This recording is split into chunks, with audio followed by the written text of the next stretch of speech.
Anyway, we will start our class today. So this is not at all acceptable. We have almost only 8 students. It is an elective course. We are having almost 60 students as registered, and only 8 are coming. So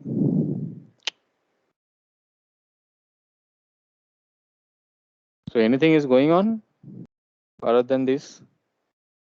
Any activity? Anything?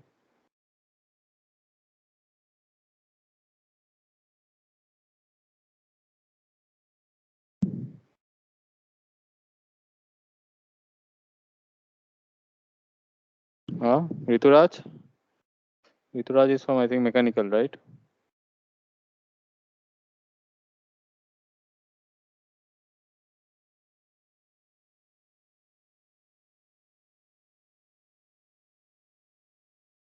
Okay. Anyway, we'll start our. Okay, you are just messaging. Okay. Anyway, so we'll start our class. And let us look into the ABE fermentation, the acetone, butanol, and the ethanol production. So,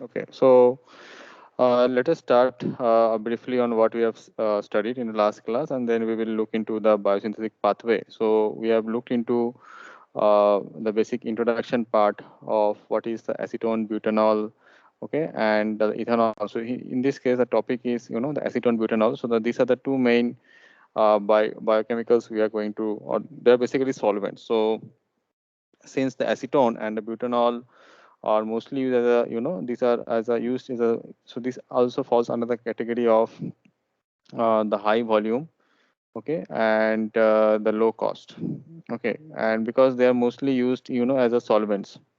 If you see, for example, in the laboratories, we use acetone for like, when you carry out several organic synthesis processes, you need to clean your glasswares, and so we use the acetone for cleaning of this.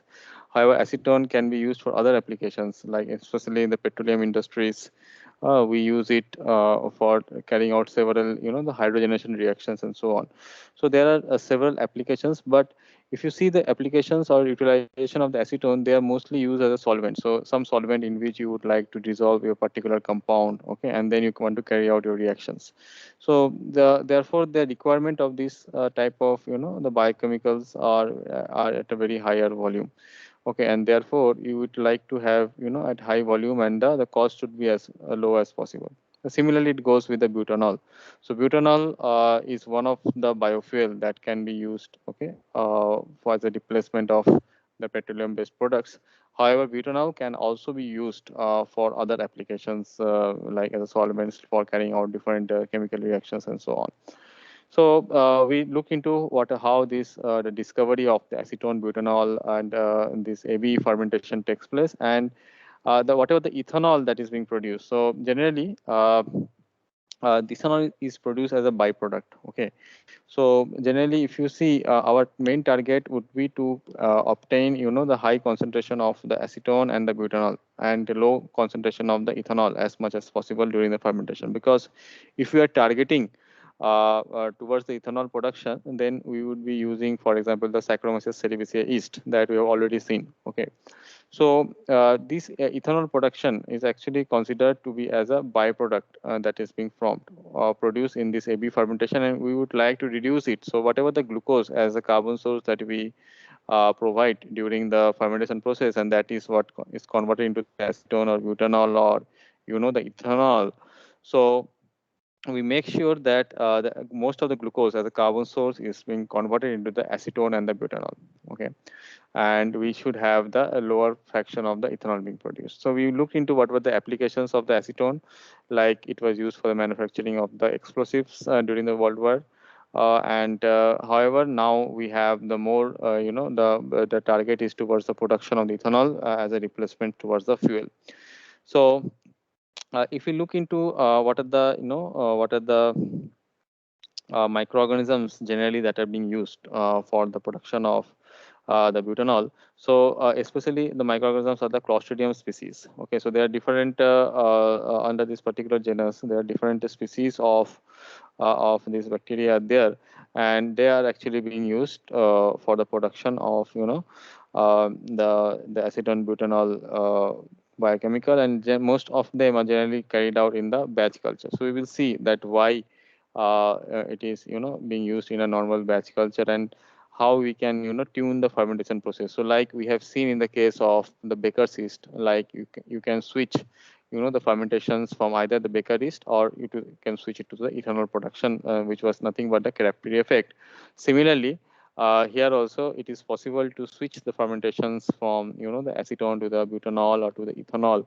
Okay, and along with this production of this ABE compounds, there are other things that are being produced. So some of the gases that are released are the hydrogen gases and the carbon dioxide gases. So whatever the hydrogen that is released through this fermentation is called as a biohydrogen, and hydrogen, as we know, has tremendous applications, especially in the fuel cells. So fuel cells generally, probably must have heard of the hydrogen fuel cells, where it takes into the hydrogen, mixes with the oxygen, and whatever the product that you are getting. So when this reaction is taking place, it leads to the generation of the energy, which is used to, for example, the running of the vehicles, and the byproduct that you obtain after that is the water. Okay, so that's why the hydrogen fuel cells are of very high demand, and it is being looked up as a future for sustainable replacement of this petroleum based petroleum derived products. Okay, so biohydrogen, whatever is being produced, is used up in the fuel cell application mostly, or it is being released in the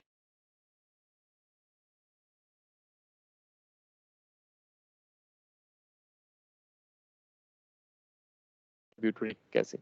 Okay, so these are the two another two byproducts which is in the form of a solvent. Okay, so this is actually dissolved.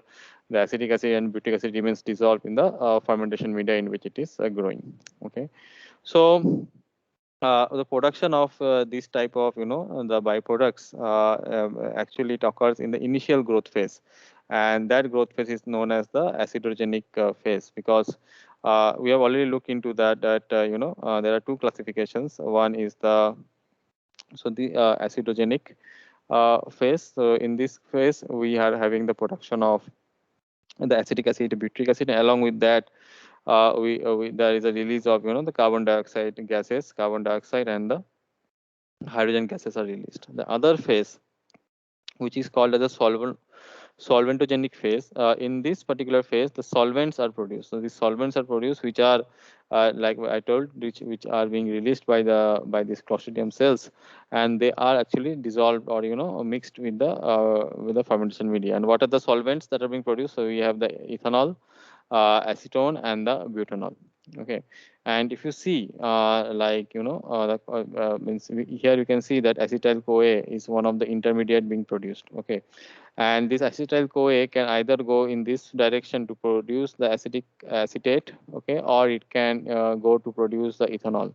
If it overcomes this particular acetyl CoA, it may be also converted to the acetoacetyl CoA. So there are one, okay, two. So it can either switch at this particular junction to either acetate production or the ethanol production, or it can continue its biosynthesis pathway to the further butyl CoA.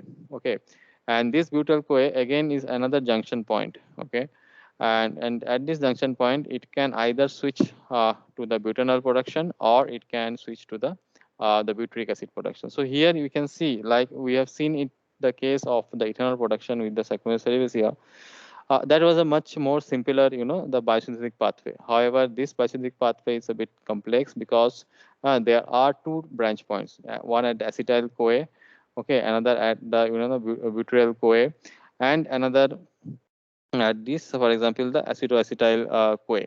Because at this acetoacetyl CoA, what is going to happen? It can either continue here to, for example, to the production of the butyl CoA, or it can switch itself to the production of the acetone. So there are three branch points, okay, that you have to be very carefully. So if you are asked upon that, what are the main branch points of the synthesis pathway, so you have to highlight these three branch points, and then we will look into those things, that what is going to change, how we can make sure that so like in the case of the Saccharomyces cerevisiae, by increasing by making aerobic and anaerobic conditions, okay, and by increasing or decreasing the glucose concentration in the fermentation media, you can either switch it from the ethanol production to the or you can go for the Baker's yeast production. Similarly, in this way also, in this particular step also, we can switch the fermentation conditions in such a way that either of the compounds can be produced, okay, and the switching of the parameters, okay, how we are going to obtain which product, that you can understand by looking into the biochemical pathway. So if you look into the what are the intermediate steps that are there, right? Like we can see that from the acetyl CoA, and then it takes into two NADH, okay, NAD plus, and then it undergoes to the acetaldehyde, and again it takes another NADH and it produces the ethanol. So there are two utilization of the NADH. So that is 2 moles of NADH is being used for the production of the ethanol. Now, if you see this particular step where the acetyl coenzyme A is converted to acetyl phosphate, so what is happening? A phosphate moiety is added, right? And the phosphate moiety displaces this coenzyme A and forms acetyl phosphate, and again it reacts with the ADP to produce acetate and the ATP. ATP is, as you remembered, is a source of the energy, right? So you can now understand, you can from by looking in this simple two steps, you can means you can recognize that how you can like how you have to tune your fermentation media composition so that you can obtain the acetate production. So for example, for the acetate production, from here you can see that you need to have a high content of the phosphate in the fermentation media, and the phosphate can be in form of some of the phosphate salts that are there, okay. So if you have the high phosphate content, we will have more towards the production of the acids, okay. And if you have, for example, the higher content of the NADH, then we will have the production of the ethanol. Similarly, if we have, so at the third step, what you can see is that the acetyl CoA. So CoA is the coenzyme A that we have already discussed. But if we can increase the concentration of the coenzyme, particularly this particular enzyme fermentation, so what will happen? Another coenzyme A will attach on this acetyl bond, and it will form acetoacetyl coenzyme A. Okay. And so if the particular enzyme, this coenzyme A is being is present, then this third step will actually be followed, okay, and it will lead to the production of the acetoacetyl coenzyme A. So we have looked. So this is how actually the switching of the fermentation steps takes place at all the intermediates, and we will look into that. What are the different enzymes that are present at each of these step, okay, and that are responsible, for example, for the conversion of either of the taking of the route 1, route 2, or the route 3, okay. So we also look in last class that in the case of, so there are two general phases. One phase, as I've told you, is the phase of production of the acid, which is called the acidogenesis, and the second step is the production of the solvent, and it is known as the solventogenic phase. Okay. So this is a very two important important things that are there in this ABE fermentation. Now, if you see like which type of sugars it can be used, so we have seen in our earlier case of the fermentation systems, like we can use some sugars can be used, some cannot be used. Similarly, in the case of the ABE fermentation, the thing is the hexose sugars can be used as well as the pentose sugars can be used. Okay, and this makes it to be very much advantageous if it is able to utilize the hexose and the pentose sugars both. And why is it so? Because if you have already, like as we have already discussed in the case of the agricultural biomass, so we have the three components, like cellulose, hemicellulose, and the lignin. Okay, and when we want to, for example, suppose we see the rice straw or the rice husk or the any agricultural waste. So like the winter is going to come and we will have a lot of harvest of these crops. Okay, but what is being done, we burn those crops, and we will be facing the the air pollution problems like we face it in every year. But if we can somehow scale up this AB fermentation process, and since it can take into both the hexose sugars as well as the pentose sugar, so what will happen, the whole biomass, like it may be rice husk or any sugarcane husk or anything. Okay, so what is going to happen, because if you see the basic composition of any agriculture biomass, it is having the cellulose, hemicellulose, and the lignin. So when we hydrolyze the cellulose, we obtain the hexose sugar, and when we hydrolyze the hemicellulose, we obtain the pentose sugar. Okay, so if you see the composition, the cellulose is somewhat around 50% composition by weight of the biomass, around 35%, 20 to 30% is around the hemicellulose content, and rest 20% is the lignin. So till now the technology that is there, it can utilize only the this cellulose component, okay, which is the hexose sugar. Okay, and that means 50% is being utilized for the production of the ethanol or the biofuels, for example. However, the rest 50% that has been there, na, the lignin and the hemicellulose was thrown away the waste. So uh, so that's why the overall process of utilizing the agriculture biomass to produce the fuel is not feasible till date. Okay, though some biorefineries are coming up, and there are many biorefineries who are going to produce ethanol from the agricultural waste, but most of the plants that are being used for the ethanol production, they are mostly from the chemical based approaches till date. But with the utilization, suppose if you are going with this AB fermentation with the butanol production, what is happening? We can hydrolyze the hemicellulose and we can obtain the pentose sugars, and these pentose sugars can actually be taken up by by the Clostridium species for the production of the butanol. So this is the advantage of the ABE fermentation. Okay, so that we have already discussed in the last class, that how this the pentose can be converted into pentose 5 phosphate, and then it will in the presence of this particular enzyme. Okay, the trans keto or trans aldolase. Okay, this particular sequence, it will produce the fructose 6 phosphate and the glyceraldehyde 3 phosphate, and this fructose 6 phosphate will actually enter the pathway at the glycolysis cycle, right? So this is the fructose 6 phosphate. So this is how it will then again being used up for the solvent production, right?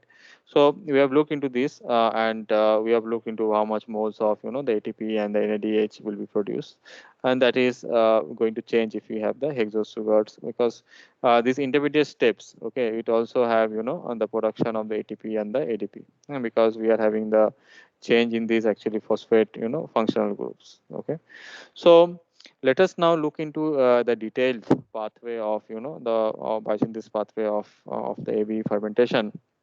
So what is happening, if you look into the glycolytic pathway, we are starting with the glucose as a main carbon source, and the first step that happens, and that is common with all the fermentations, like we have seen in the case of the production with the Baker's yeast, as well as with the production of the ethanol, that the glucose is converted to the pyruvate. So this is the same in all the microorganisms, and this step is called, so can anyone tell what is the process called, the conversion of glucose to the pyruvate?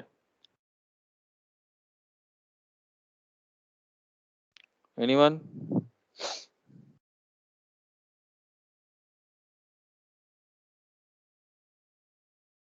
Hello, am I audible?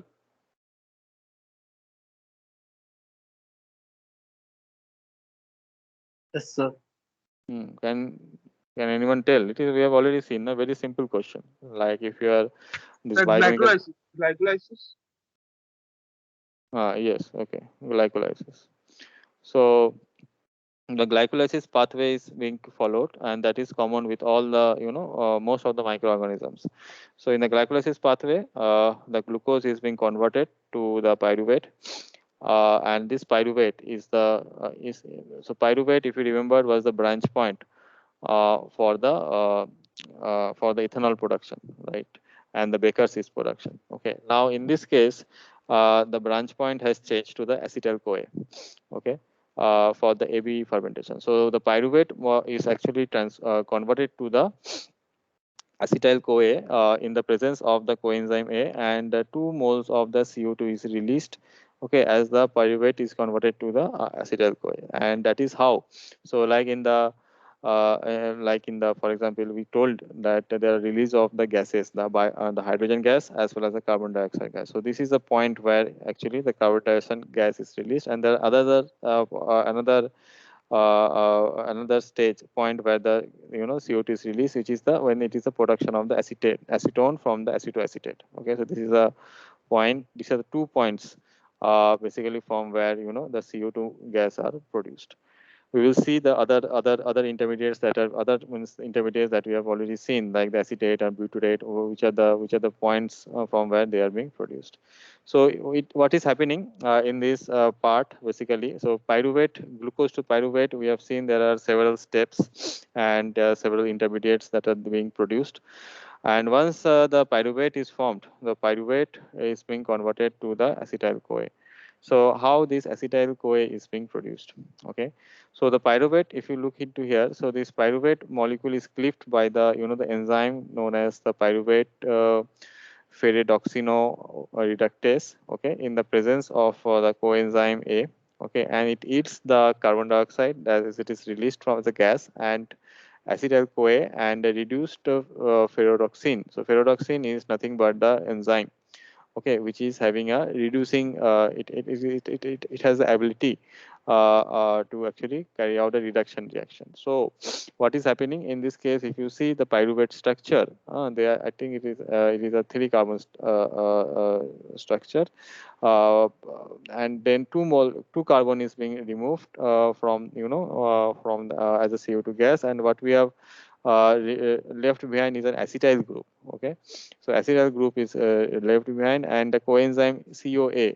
This coenzyme A is nothing but the coenzyme A is being added or substituted at the acetyl with the acetyl group. Okay, so this acetyl CoA that is produced by the phosphoroclastic cleavage is the central intermediate in the branched fermentation pathway, which leads to the both acid and the solvent production. So as I already told you, so this is the it's the branch as a branched pathway. Okay, so from this either it can go to the acid, or it can go to the solvent, or it can continue itself to the production of the butyryl CoA.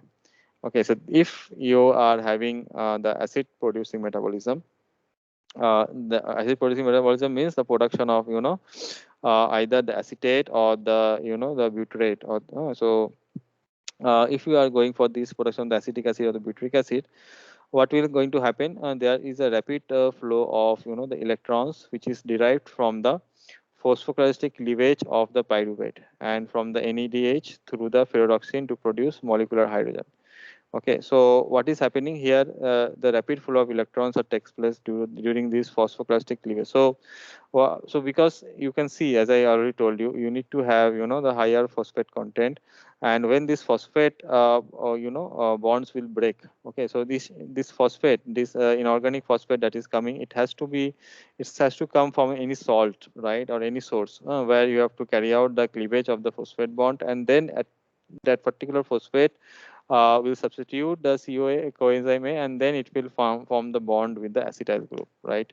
So and so this means the cleavage of the phosphate and the formation of the phosphate bond is only possible when there is a rapid. So it is an energy intensive process. Okay, and it also released with the production of the ATP. So we have already discussed in the case of the Baker's production. There was in the TCA cycle there were release of almost 38 molecules of the ATP, right, and that help in the production of the biomass. So similarly in this case, a lot of rapid flow of electrons, a lot of energy is required on this particular step to cleave the phosphate bond, and then the phosphate bond being added to the acetyl backbone, and then the ADP that is there is utilizes the phosphate and produces the acetate, and it releases with the production of the ATP. So there is a generation of the energy. So both the step in the acetate as well as the butyrate production, there is a formation of the ATP. So it is accompanied with the release of the energy. Okay, so when we have the release of the energy, this energy will be utilized by the microorganisms to increase is, for example, the biomass concentrations or for any other metabolic activity. So same goes with the acetyl CoA, and same goes with the butyryl CoA. Okay, so so there are two enzymes. So one is the enzyme responsible for the the phosphoclastic like cleavage of those phosphate bonds, And another enzyme which is called as NADPH, ferredoxin, oxidoreductase.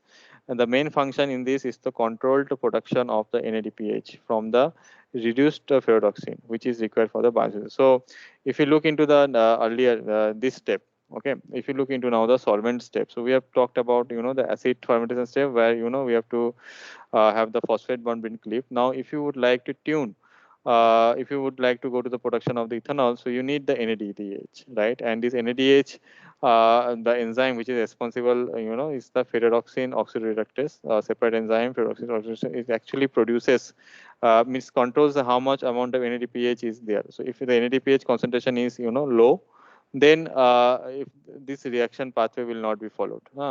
And it will lead to the production of of this particular acetate. If the concentration is high of this particular NADH, and that is regulated by this particular enzyme, the ferredoxin oxidoreductase, then what will happen? The shift in the biosynthetic pathway towards the production of the ethanol actually will take place. Okay, so so this is what is actually happening at this particular point. And the carbon flow, so if you look into the other points, so the carbon can either flow. So if, for example, if the oxidoreductase produces enough NADH, then the carbon flow, so acetyl CoA will actually convert itself to acetaldehyde. So acetaldehyde is nothing but the aldehyde group. So we have another C coming from the aldehyde group, and this can be reduced to produce the the ethanol, so which is having the C2H5OH, right? So we can see like initially, if you see the carbon balance, like it is having glucose as a 6 carbon ring, okay, and then fructose it forms a 5 carbon, and so on. So in the case of the pyruvate, we have, for example, from the glucose to the pyruvate, we are producing 2 moles of the pyruvate, right? And if you remember the overall glycolysis pathway, it was having a 2 mole of the pyruvate, and that leads to the 4 carbon, and there was a release of 2 moles of the carbon dioxide, which makes it to the total 6 carbon. That is the 6 carbon that was initially started with the glucose. Similarly, here we are having the acetyl CoA enzyme, and this is converted to the aldehyde group. Okay, and this leads to acetyl aldehyde now has the 2 carbon, okay, which is required for the production of the ethanol. Now that aldehyde is a group that is present, is being now converted to the alcoholic group. So this is the OH group, right? And the carbon that was in the aldehyde, that forms a part of the ethanol, and it produces the CH5OH. So whenever we are looking to the biosynthetic pathway, okay, so we have to always see like from which source, how we can make the carbon balance. Okay, so we start with the 6 carbon, it's leads to production 2 pyruvate, and that will go on to produce here also 2 moles of the ethanol. Okay, so so if you have here the 2 moles of the ethanol, if you balance it, like we have and this pyruvate acetal, 2 moles of CO2 is released. So now we are having C4 and C2, that is a C6. Okay, so this is how actually whenever we are looking to the biochemical, the biosynthetic pathway, we have to carry out the carbon balance. Okay, to understand at what is happening at each and every step. Okay, now if we as I discussed, there are 3 branch points. So we have this first branch point, which is the the acetyl CoA, the second branch point, which is the acetyl CoA, and the third branch point, the butyl CoA. So we already discussed that part. So during the acid producing phase, what is happening, as we discussed, the acetate and the butyrate are produced, okay, from this the acetyl CoA and the butyl CoA, by the means of 2 analogous steps, which results in the production of corresponding the acyl phosphates and generation of the ATP. So in these 2 stages, what is happening? So this, if you see the overall, so as I discussed, the overall reaction is same. It is just the the carbon atoms, number of carbon atoms in the acetate, and the number of carbon atoms in the butyrate is actually different. However, even the enzymes that are there, if you see from the production of the ATP and this coenzyme A, so all the systems are actually same. So that is why it is called as the analogous steps, right? So these are the 2 analogous steps, and it leads to the generation of the ATP. So the ATP generation is one of the very important important thing because it helps in the metabolic pathway or the metabolism of the cells or the microorganisms, and that is why mostly if it is ATP generated, so that helps in the improvement of the biomass growth as well as the production of your desired product. So the four enzymes that are responsible for in this so now for the conversion of the butyl CoA, there are several intermediate steps that it has to undergo, right? So those steps are the acetyl CoA, right? If the acetyl CoA has to convert it, it has to convert it to acetyl CoA, and acetyl CoA again in the presence of NADH, it converts to 3-hydroxybutyl CoA, and there is a condensation step, okay, where water molecule is removed, and what we obtain is the crotonyl CoA, okay, enzyme, and again the NADH is being used up for the production of the butyl CoA. So all these intermediate steps, there are four type of enzymes are required. And what are the four enzymes? So they are like the thiolase, okay. Then we have the at this particular conversion of acetyl CoA to 3-hydroxybutyl, we have the hydroxybutyl dehydrogenase. For the production of the crotonase, we have crotonase as crotonyl CoA, we have the crotonase as enzyme.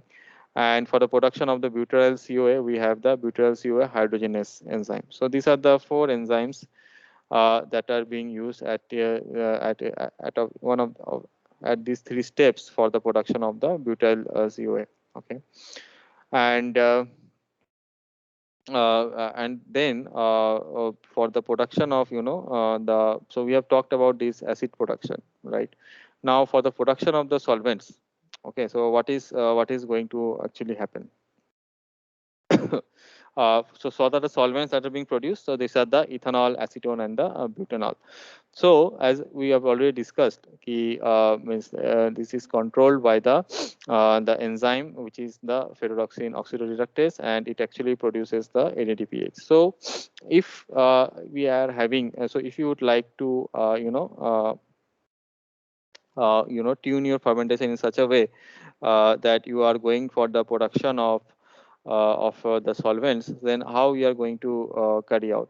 Okay, so for that you have to make sure that the concentration of the NADPH or the NADH is actually higher during the fermentation process. Okay, so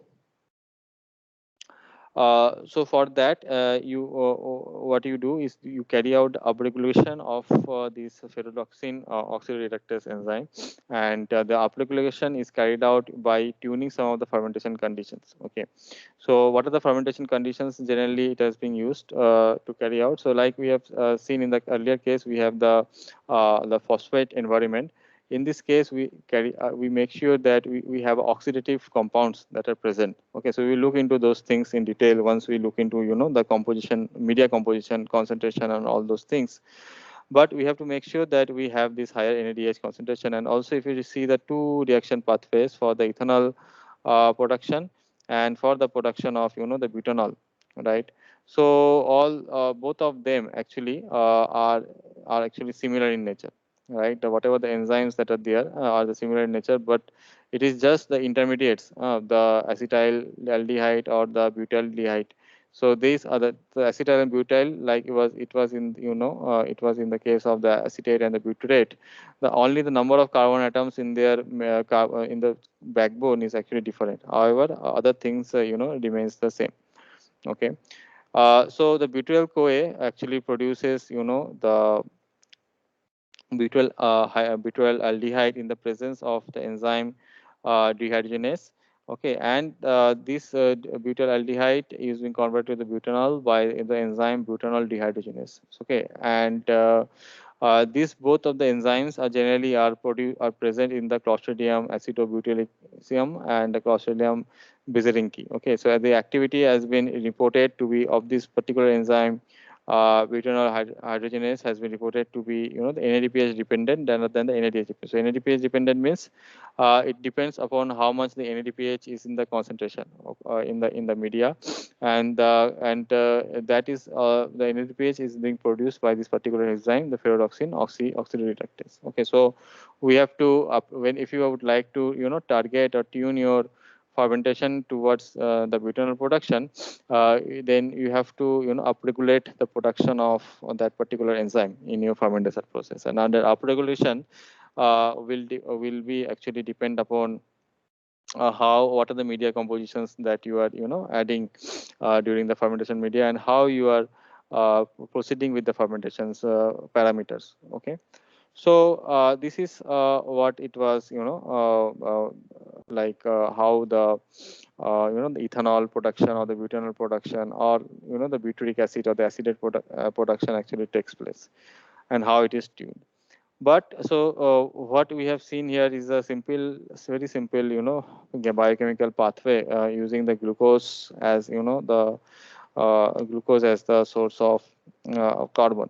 Now I have already told you that the pentose sugar. So glucose is a hexose sugar. While pentose sugar can actually be used, and those pentose sugar means they come and take part into this whole overall biochemical pathway at this particular point in the fructose 6 phosphate. Okay.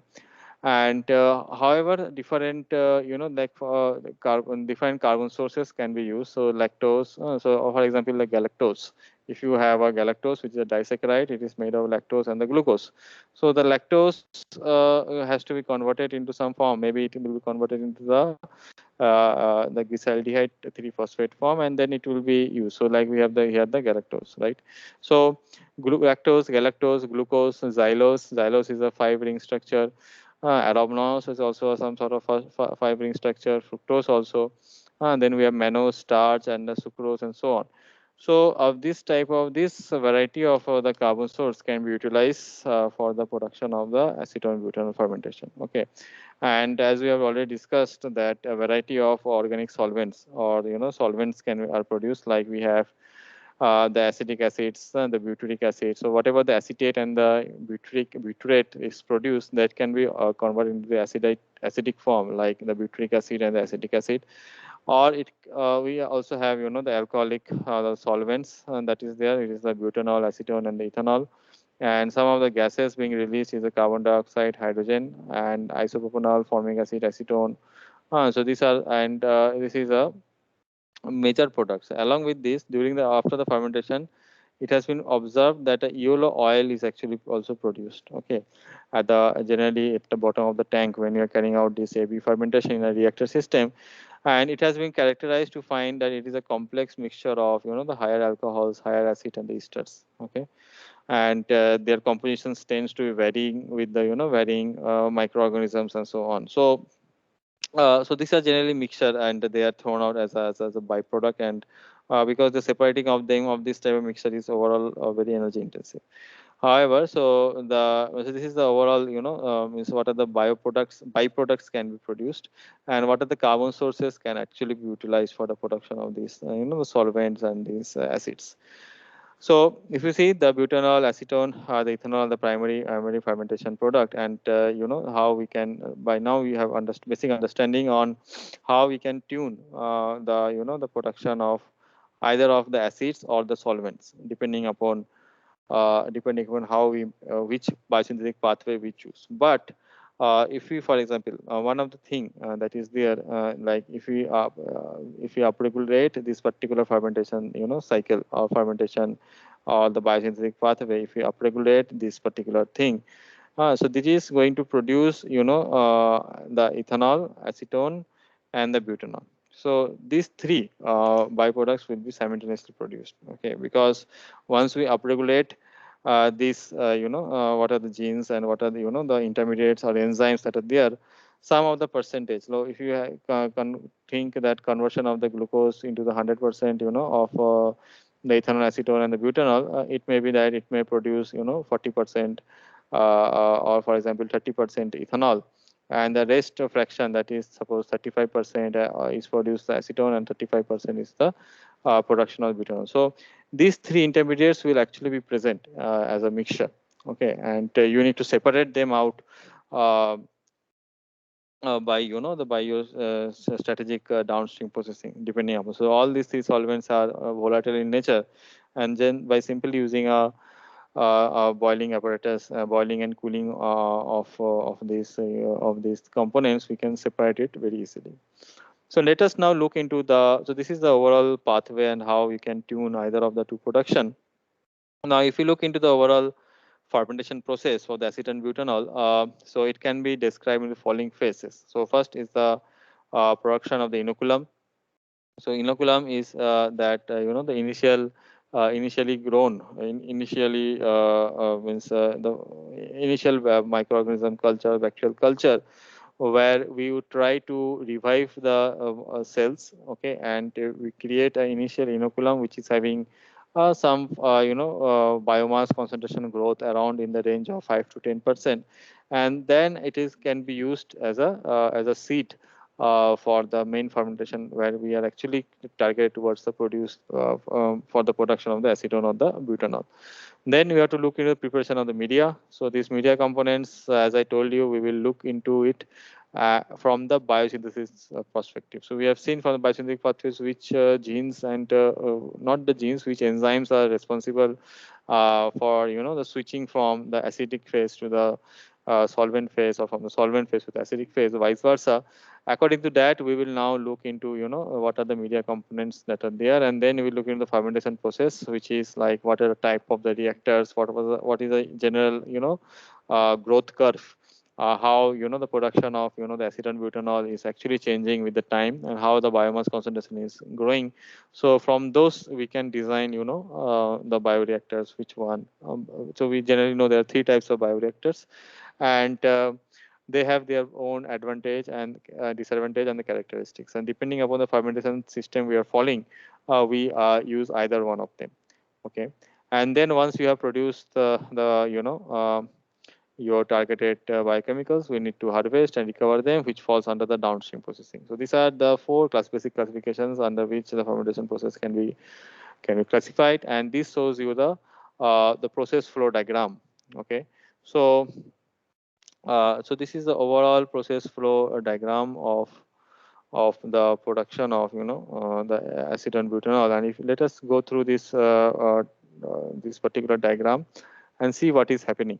We will not go into the details of the media components, because that is actually what we are going to discuss possibly in the upcoming class. So if you see initially some of the different carbon source, like the potato mash. So potato mash generally, or the corn mash mixture together, they are being used. So they have very high content of the starch as a carbon source. Okay, and the Clostridium acidobutyllum is actually is added, and in this first stage, what is happening? We are preparing the inoculum. Okay, so like we have seen in this case, the first is the production of the inoculum, and we grow that. In this case, we are our main target is to have the very high biomass concentration. So the overall biomass density should be very high. So we remember that we generally going to represent the biomass or the cell biomass density by the term X, right? And once we are having the higher biomass, next so this fermenter is also sometimes called as a seed fermenter. Okay, and then after the seeding of the fermenter, after that the seed is being is being placed into the final fermenter, which is known as the production fermenter. Okay, and in the production fermenter, our main target is to utilize is to produce a maximum either of these three solvents. Okay, and along with during the fermentation process, as we have discussed, there are production of the gases.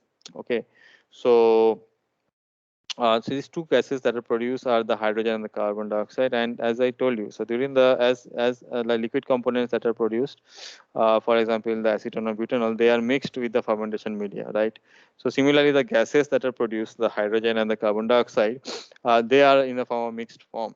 Okay, but if you would like to use those gases for any application, you have to separate them out. Okay, so what we use, we have a scrubber.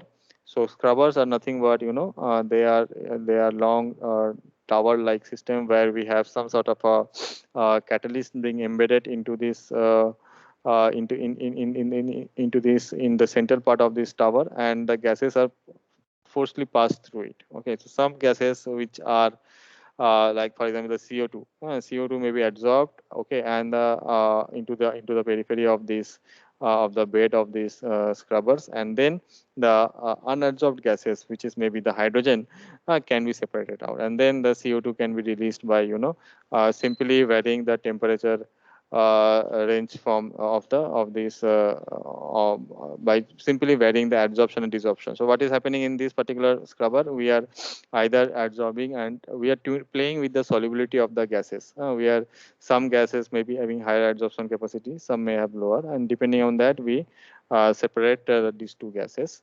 And the hydrogen that is there is used for the synthesis, or used for example the fuel cells, energy applications, and so on. So most of the hydrogen that is produced is used in the energy, and the CO2 that is being produced is used to make, for example, the dry ice. And the dry ice we know have so many applications in different sectors. Whatever the now this is how the gases are separated. So this part forms on the part of the gas, and the second component that we obtain is the mixed liquid. So what are the things mixed? It may be the acetone, it may be the butanol, if you are targeting for the solvent fermentations. Okay, so if you're targeting for the solvent fermentation, we may either get three of them. Okay, and depending upon how we are carrying out a fermentation, so we need to now remove that or separate them as an individual components. So we carry out the the distillation, and in this case we because we have the three mixtures, right? So we have to carry out the fractional distillation, so where each and every fractions are separated depending upon their boiling points. Okay, because if you look into the chemical characteristics of these three components, the ethanol has several different boiling point, and the butanol and the acetone. So generally, if you compare from the ethanol and butanol, ethanol has a lower boiling point compared to the butanol, and acetone is also having in the boiling point around 60 degrees, ethanol around 55 degrees, and so on, 50 degrees Celsius. So by simply changing the temperature, what we obtain is we obtain uh, what happens. So this either ethanol or the acetone, it forms their vapor at the different temperature, and then they are separated, and then they are condensed to obtain the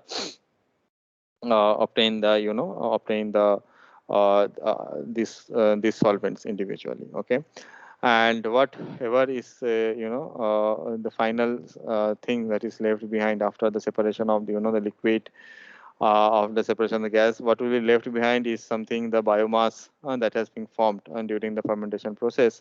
And then that biomass is actually are actually dried, and they are are disposed of, okay, as a dried sludge or something like that.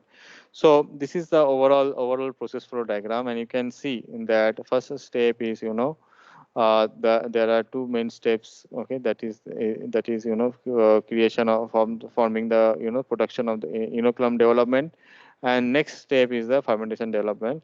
And after that, what we are focused is in the harvesting and the recovery of it. Okay, so these are the three main stages. So we have the upstream, the midstream, and the downstream processings for this.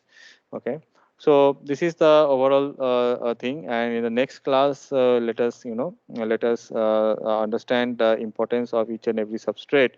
Because if you see, if you change the substrates, your the production of the butanol, acetone, and ethanol is actually it's changing depending upon the substrate that are there. And why it is happening, we have seen from the biosynthesis pathway. So let us now, we will look into this in the details of those things in our next class. So anyone has any questions or doubts?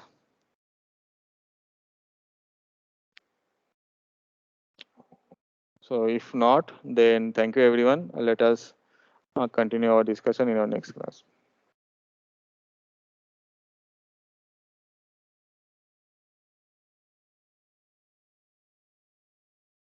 Thank you, sir.